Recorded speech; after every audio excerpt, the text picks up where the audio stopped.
Tiongkok kembali merilis film aksi kejahatan teknologi tinggi yang disutradarai Yang Zi. Dibintangi aktor ternama seperti Jackie Chan. Film ini menjadi salah satu karya terbaik Jackie Chan dalam dekade terakhir. Menggabungkan aksi mendebarkan, adu kecerdasan yang tegang, dan pesan mendalam tentang keadilan. Film ini memicu demam di pasar Tiongkok dan internasional. Bagaimana alur film ini bisa menciptakan sensasi seperti itu? Tanpa menunggu lama, mari kita ikuti perjalanan polisi kehakiman Makau melawan kelompok kriminal canggih ini. Film ini berlatar di Makau, di era teknologi pengawasan canggih yang digunakan untuk memantau aktivitas kriminal. Polisi kehakiman Makau bekerja sama dengan sistem kecerdasan buatan dan jaringan kamera kota untuk mengejar mobil yang dicurigai mengangkut tersangka. Kelompok tersangka terdiri dari 4 orang. Bukan mengejar uang, mereka kabur dari TKP dengan MPV hitam. Polisi ditempatkan di setiap persimpangan, melacak setiap belokan melalui kamera keamanan. Sekilas, mereka hampir memojokkan mobil itu. Tapi tiba-tiba, di depan mata polisi, tak ada mobil meski kamera pengawas menunjukkan mobil itu ada di sana. Saat itu, polisi menyadari bahwa selain teknologi mereka, kelompok kriminal ini memiliki teknologi serupa, bahkan lebih canggih, membuat polisi kewalahan berulang kali. Kehilangan jejak tersangka kali ini, polisi menggali lebih dalam kasus tersebut. Mereka menemui seorang konglomerat yang kehilangan aset, buku kecil berisi setengah kode rahasia dari brankasnya. Tapi pria ini tampak tak peduli. Dia terlihat santai, seolah tak memikirkan kehilangan itu sama sekali. Bersamaan dengan aksi polisi, kelompok kriminal itu mulai bergerak. Kini terungkap, mereka berjumlah 7 orang. Seorang pria tua sebagai pemimpin. 4 orang menjalankan misi, 1 pengemudi jaga, dan 1 lagi berhadapan dengan polisi melalui teknologi AI. Saat ini, 5 orang ada di lobi bank. Pria tua berjaga, sementara 4 lainnya berpakaian kantoran, naik lift dan mulai beraksi. Mereka begitu cerdik hingga baru saat memakai topeng dan memegang senjata, polisi bisa memberitahu keamanan gedung. 4 pria itu sudah mengendalikan situasi. 1 orang menyusup lebih dalam. Mendapat laporan, polisi akan tiba dalam 3 menit. Dan pria itu mulai bergerak. Berbeda dari biasanya, saat rencana hampir berhasil, pria yang mengambil data menemukan informasi lain. Data besar yang tak bisa diabaikan. Meski diperingatkan oleh pria tua di lobi, dia tetap menyalin semua data pelanggan. Keputusan ini membuat mereka bermasalah dengan polisi. Saat kabur dari bank, mengira sudah lolos. Polisi mengenali keempatnya, memicu kejar-kejaran seru dan memukau. Mungkin deskripsi ini tak sebanding dengan menonton filmnya. Tapi mari kita intip bagaimana mereka kabur dan dikejar. Untuk kabur dari hotel, keempat pria itu menyeret polisi Wu ke dalam lift. Bertarung sengit di ruang sempit itu. Sementara itu, pria tua tanpa sengaja difoto oleh pelayan kafe di lobi. Tapi tak punya waktu berpikir. Ia buru-buru ke mobil menuju Venetian. Kembali ke polisi Wu dan keempat pria. Mereka saling kejar hingga ke lantai teratas gedung. Wu hanya bisa menyaksikan mereka melompat keluar menggunakan parasut. Melapor ke komando. Tanpa menunggu perintah, Wu memeluk seseorang yang sedang bermain bunge dengan tali pengaman di dekatnya. Meminjam tenaga untuk melompat mengejar. Keempat pria itu kini mendarat di Hotel Win Makau. Polisi mendapat informasi dan meminta keamanan setempat bersiap membantu. Meski sudah siaga, dengan beberapa gerakan dasar, keempat pria itu mengalahkan petugas keamanan. Memulai aksi kamuflase yang sulit dilacak. Mereka melompat dari atap dengan alat. Menanggalkan pakaian yang dipakai hanya dengan 1 tarikan. Tak berhenti di situ. Dengan lambaian tangan, pakaian mereka berubah instan. Berkat bantuan dari anggota di markas. Mereka lenyap dari kamera pengawas tanpa jejak. Mereka berubah begitu cepat hingga bisa melewati polisi tanpa terdeteksi. Terlanjur main. Mereka main sampai akhir. Pria di markas menekan 1 tombol. Menonaktifkan semua kamera hotel. Membuat polisi semakin kalah. Tak ada cara lain. Polisi mengaktifkan mata dewa. Teknologi pengawasan canggih. Untuk mengejar kelompok itu. Kini, pria tua itu muncul kembali. Dan mereka memulai rencana baru.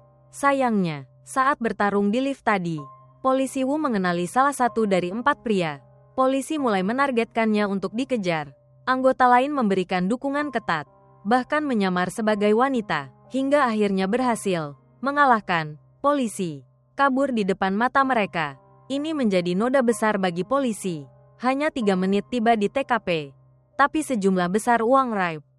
Dan tak satu pun pelaku tertangkap. Rapat besar digelar. Para petugas dalam kasus ini dikritik keras hingga tak bisa menunduk. Tak ada pilihan lain. Tim polisi ini butuh penyelamat untuk menangkap kelompok kriminal itu. Orang itu tak lain adalah Huang Dezong. Meski enggan, ini adalah solusi terbaik saat ini. Di masa lalu, Huang Dezong berulang kali menerima medali keberanian, juara detektif serba bisa, juara bela diri kepolisian, dan banyak prestasi lainnya. Tapi, dia pernah melakukan kesalahan besar. Saat menjalankan tugas, Huang Dezong tak sengaja menyebabkan seorang rekan tewas. Dia sangat menyesali kejadian itu dan memutuskan keluar dari kepolisian. Untuk mengajaknya kembali, mereka mengirim Guo Guo dan Liu Jinxiao untuk mengintai dan menilai pria veteran ini, yang kini hanya seorang pengajak jalan anjing. Namun, bagaimana bisa menipu seorang berpengalaman seperti dia? Setelah 4 jam mengintai, Guo Guo ketahuan. Huang bahkan ingat berapa kali Guo Guo berhenti, berganti penyamaran, dan mencatat, serta membuat Guo Guo takjub ketika Huang, hanya dengan sekali bertemu, mencuri kartu identitas Liu tanpa sepengetahuannya. Setelah berbincang, Guo Guo membawa Huang ke kantor polisi atas perintah atasan. Di sana terungkap bahwa rekan yang tewas, membuat Huang menyesal bertahun-tahun, adalah ayah Guo Guo. Di kantor polisi, setelah 3 kali memeriksa belasan rekaman kamera, Huang, di luar dugaan semua polisi, mengenali keempat tersangka hanya dalam 15 detik terakhir setiap video pengawas. Polisi sudah sampai di titik ini. Lalu bagaimana dengan kelompok perampok? Karena mengubah rencana seenaknya, mereka hampir membahayakan semua orang. Ini membuat pria tua itu marah. Mengabaikan panggilan ayah angkat dari anak buahnya, dia bertindak tanpa ampun. Pria tua itu terus memukuli teknisi muda hingga tak bisa melawan. Pengemudi yang mencoba melerai jadi sasaran kemarahan berikutnya. Saat pemuda itu hampir tak tahan, yang lain buru-buru menarik pria tua itu menjauh agar tak ada lagi masalah.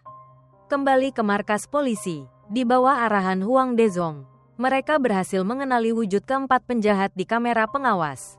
Meski mereka terus mengubah penampilan, namun, Guo Guo memperhatikan salah satu dari 4 pria memakai mantel panjang, membuat mereka curiga ada orang kelima di balik kasus ini. Berkat foto yang diambil pelayan kafe di lobi, Huang Dezong sepertinya mengenali sosok itu. Yingzi, penjahat terkenal di akhir 1980-an. Dulu, ia detektif pasukan khusus elit, ahli kamuflase, mendekati musuh, dan bertarung jarak dekat hanya dengan pisau kecil. Namun, karena kebutuhan uang yang besar, ia terjerumus di Makau, menjadi dalang puluhan perampokan bank, 3 kali lolos dari tembakan polisi, hingga menghilang total pada 1999. Menghadapi rubah tua seperti itu, tim polisi bertekad mempertahankan Huang Dezong untuk membentuk tim pengejar kelompok ini. Awalnya ragu, tapi saat melihat Guo Guo yang mengingatkannya pada rekan lama, Huang Dezong akhirnya menerima tawaran polisi untuk tinggal dan membentuk tim investigasi. Dia memulai dengan melatih dan memilih anggota terbaik, termasuk Guo Guo dan Xiao Liu.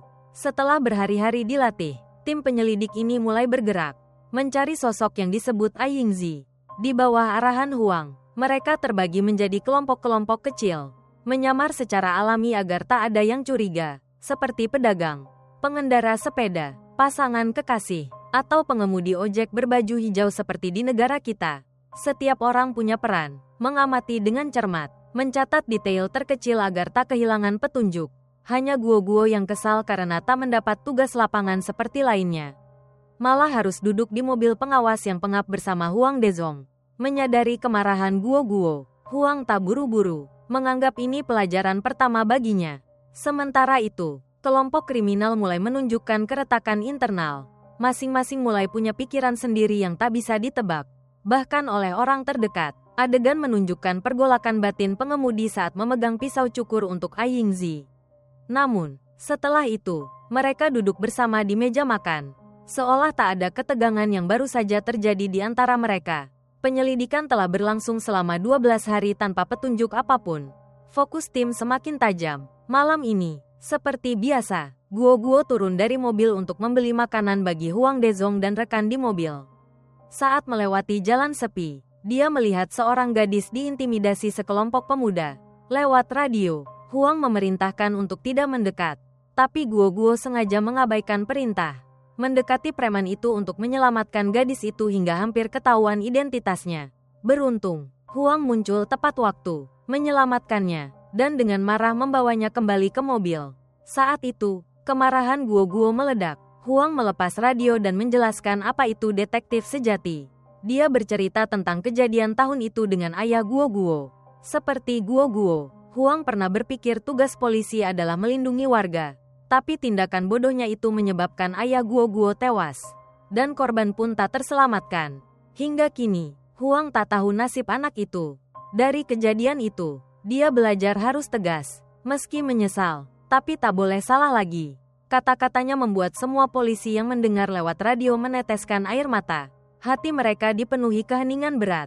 Setelah banyak usaha, Huang akhirnya menemukan Aiyingzi di pasar sayur Baoshi.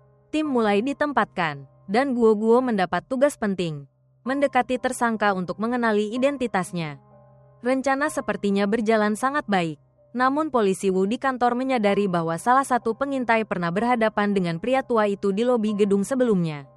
Untungnya, rekan yang cerdas berhasil membalikkan situasi. Guo juga sukses mengenali identitas tersangka, tapi melakukan kesalahan kecil yang membuatnya curiga. Langkah pria tua itu semakin cepat, menuju Zhongninggongwu, tempat tinggal ratusan warga. Jika kali ini kehilangan jejak, mustahil melacaknya lagi. Namun, dia bergerak terlalu cepat, dan para pengintai tak bisa mengikuti. Hanya Guo yang mampu mengejar hingga ke pintu lift. Menyamar sebagai warga setempat, tapi bagaimana bisa menipu rubah tua ini? Hampir saja dia menemukan petunjuk. Namun Huang Dezong muncul tepat waktu. Mereka memainkan drama ayah anak di depan tersangka. Bahkan berhasil merekam wajahnya. Pria itu tetap curiga, menatap mereka saat keluar dari lift. Tak ada pilihan. Keduanya menggunakan alat untuk membuka kunci apartemen. Menahan pemiliknya demi misi. Setelah berhasil mendapatkan informasi, polisi memperluas penyelidikan. Huang Dezong dan Guo mulai tinggal di sana sebagai warga biasa. Sengaja bertemu tersangka di pasar dan mengundangnya makan di rumah. Saat mengira semua berjalan mulus, begitu pria tua itu meninggalkan apartemen, Huang diserang oleh anak-anak angkat kesayangannya. Nyaris tak selamat. Sekali lagi, buruan lolos dari tangan mereka. Polisi mulai menangkap peluang baru. Mengerahkan dua tim. Satu mencari Aiyingzi. Sementara Huang Dezong dan Guo kembali ke markas. Namun, di depan markas, mobil mereka tiba-tiba ditabrak mobil lain. Menghancurkan pintu markas. Dan memicu baku tembak besar. Bersamaan itu, rubah tua itu mulai beraksi. Melawan sekelompok preman sendirian di panti asuhan terbengkalai. Dua pertempuran berlangsung serentak, dalam situasi sangat berbeda. Di satu sisi, Guo dan Huang Dezong menghadapi penyerang yang berani menyerbu markas polisi. Di sisi lain, rubah tua itu berhadapan dengan anak angkatnya, sang pengemudi. Orang yang pernah menyelamatkannya dan mungkin paling dicintainya. Di pihak polisi, para penyerang hampir habis. Tapi di panti asuhan, pertarungan memasuki momen mengerikan. Pengemudi, yang menyimpan dendam lama, bertekad mengubur Aiyingzi di tempat itu. Menggunakan pisau kecil miliknya untuk menusuknya. Anggota lain di markas, meski sudah berulang kali menasihati, tak berhasil menghentikan. Akhirnya, ia terpaksa mematuhi perintah kakaknya. Menekan tombol untuk meledakkan tempat itu.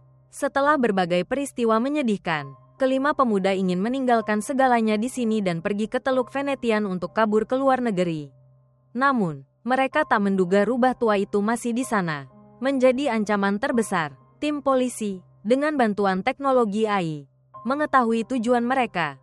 Mereka mengejar ke Teluk Venetian, berharap menangkap seluruh kelompok. Mengejar ke Teluk Venetian, polisi tepat waktu bertemu kelima orang itu. Huang Dezong mengejar dua di antaranya ke ruang laundry. Setelah pertarungan sengit 1 lawan 2, ia berhasil memukul pingsan satu orang dan mengunci yang lain di mesin pengering besar agar bisa mengejar Guo. Yang kini mengejar tersangka berbahaya kedua tanpa senjata. Guo menyadari bahwa tersangka ini dan pengemudi adalah saudara kembar. Saat bersiap mengejar, Xiao Liu menghentikan Guo, memberinya earpiece agar tim tak khawatir. Tapi Guo tak tahu itu adalah pertemuan terakhirnya dengan Xiao Liu. Setelah memberikan earpiece, Xiao Liu mengejar saudara kembar itu, berhadapan dengan Aiyingzi yang baru lolos dari mobil polisi. Dengan pisau lipat, Ai Yingzi membunuh Xiao Liu. Kejadian ini membuat Guo Guo sangat terpukul. Saudara kembar itu, seperti kakaknya, tak bisa lolos dari rubah tua ini dan tewas dengan cara menyakitkan. Adegan berikutnya berpindah beberapa waktu kemudian. Tim polisi mulai membersihkan kantor. Dan Guo Guo bersama Huang Dezong menemukan kunci kasus dari data yang dikumpulkan. Guo Guo juga mendapat informasi bahwa Ai Yingzi akan muncul di kedai teh di Luhuan. Guo Guo dan tim segera mendatangi tempat itu. Tapi karena kurang pengalaman, dia ketahuan oleh Ai Yingzi, yang memukulnya pingsan sebelum sempat bertindak. Huang Dezong tiba sesaat kemudian, tapi juga kewalahan. Pertarungan sengit membuat kedai teh itu bagai medan perang. Akhirnya, Huang Dezong dikalahkan, ditikam di leher, tak bisa melanjutkan aksinya. Kini, semua bergantung pada Guo Guo dan timnya. Pada momen ini, Guo Guo sempat ingin menyerah, tapi dia teringat pada mereka yang gugur dan terluka. Dia berusaha tetap sadar, dengan cepat mengenali target, mengepungnya ketat agar tak bisa kabur lagi. Setelah berhasil memojokkannya, Guo Guo mendekat untuk menangkap. Tapi seperti biasa, Ai Yingzi menyerang dengan pisau. Namun kali ini, Guo Guo, bukan orang lain, dengan kecepatannya, berhasil mengunci dan menjatuhkannya ke tanah. Memborgolnya, film berakhir dengan banyak kehilangan, tapi menjadi perjalanan yang sangat berkesan. Terima kasih telah menonton video ringkasan mendetail The Shadows Age. Film ini benar-benar sukses besar dengan aksi menegangkan, adu kecerdasan puncak, dan deretan aktor berkualitas. Apa pendapatmu tentang kembalinya Jackie Chan? Tulis opini kamu di kolom komentar. Jangan lupa tekan like jika suka video ini, subscribe channel, dan nyalakan lonceng notifikasi agar tak ketinggalan konten seru berikutnya. Kami akan terus menghadirkan ringkasan film, review, dan berita perfilman terbaru. Jika ingin kami membahas film lain, langsung beri saran. Ya.